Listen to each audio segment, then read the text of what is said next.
挑战在宿舍做茶餐厅超火的。一口西多士，宿舍就是一口西多士我就做喽。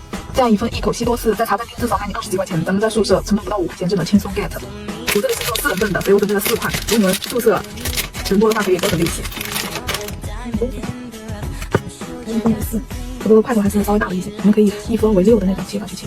如果你们喜欢吃有夹心的，就可以把它从中间划拉一刀，就可以把你们喜欢吃的果酱或者芋泥啥的都可以加进去。像这种边边的话，我们用空气炸锅炸一下也挺好吃的。这里面好像还有陈皮豆。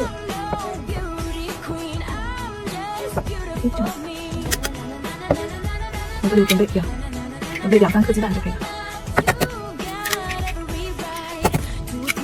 还要加4料的纯牛奶，再给它搅散。